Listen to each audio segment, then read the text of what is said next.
최근에 627 대책 나오고 나서 급격하게 늘어난 게 지금 아파트 계약 해지예요. 100건에서 1000건으로 늘어났다. 뭐 가격을 부추긴다. 뭐 최고가 거래했던 계약들이 뭐 1000건 이상 이렇게 해지가 됐다라는 얘기가 나와서 이거는 조금 이상 현상인 건 맞는 것 같아요. 아무리 627 대책이라고는 하지만 뭐 대출 규제가 있다고 하지만 이게 적은 금액도 아니잖아요. 아파트가 적은 금액도 아닌데 그 금액을 포기하고 계약을 해지했다? 그것도 한두 건도 아닌 1930건, 뭐 약 4000건 가까이 돼요. 그리고 627 대책 이후에 1000건이 넘었다고 그러니까 이거는 문제가 조금 있는 것 같아요.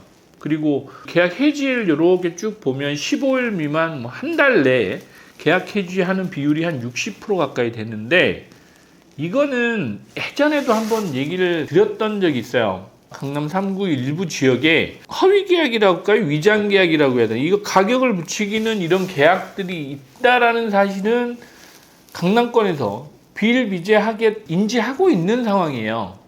예전에 제가 이제 강남구에서 그 교육하는 시간에 제가 갔던 적이 있는데 거기 모 중개업소에서 허위 계약 사례가 다수 발생돼서 그 중개사를 뭐 조사 중이다라는 그 얘기를 들은 적이 있어요.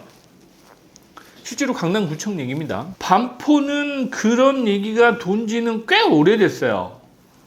심지어 일부 뭐 이렇게 소유주분들, 투자자분들끼리 해서 그 계약을 이렇게 이제 뭐 돌린다고 표현하죠. 이제 그렇게 해서 가격을 올리고 있다라는 얘기는 비일비재하게 또 이렇게 나돌던 소문인데 이게 왜 규제가 안 되는지는 사실 잘 모르겠습니다. 실질적으로 부동산 감독원을 만들자라는 청원이 저는 진행되고 있는 걸로 알고 있어요. 근데 꼭 뭐 부동산 감독원의 문제는 아니고 이거는 양심의 문제인 것 같아요. 이런 건 정말 근절되는 게 맞겠죠. 돈 얼마 좀 벌어보자고 남들한테 피해를 주는 이런 행위는 보이스피싱보다도 더 나쁜 것 같아요.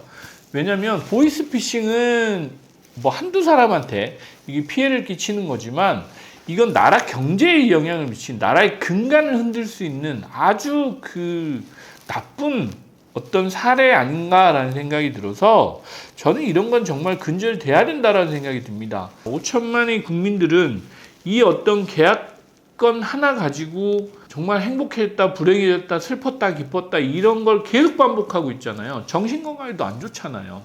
얼마나 뭐 해악을 끼치는 겁니까 국민들한테.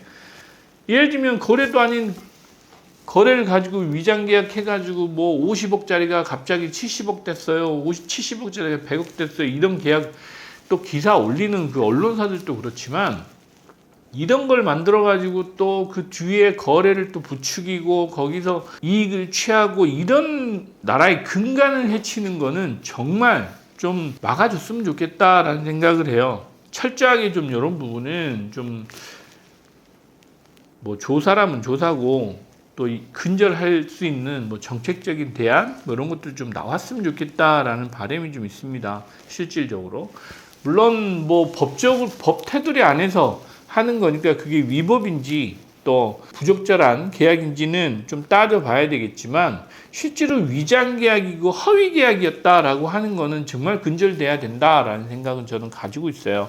이거는 아닌 것 같습니다. 그래서 계약 해지 중에 뭐 다는 아닐 수도 있겠지만 정말 이런 계약이 있어서 또 이 부동산 시장을 교란시키는 이런 사람도 있다라고 하면 철저히 좀 이거는 퇴출시켜야 된다라는 생각을 저는 가지고 있어요. 정말 이거는 해서는 안 될 짓입니다.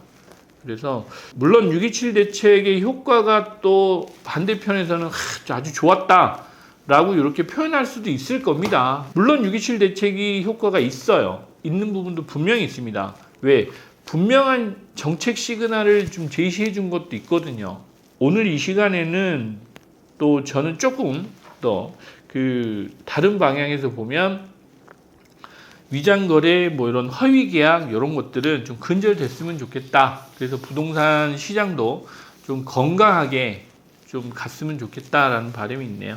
그래서 그런 측면에서 조금 그 부동산 감독원 이런 거 만드는 것도 뭐 전향적으로 뭐 고려해 볼 필요가 있다고 생각이 됩니다.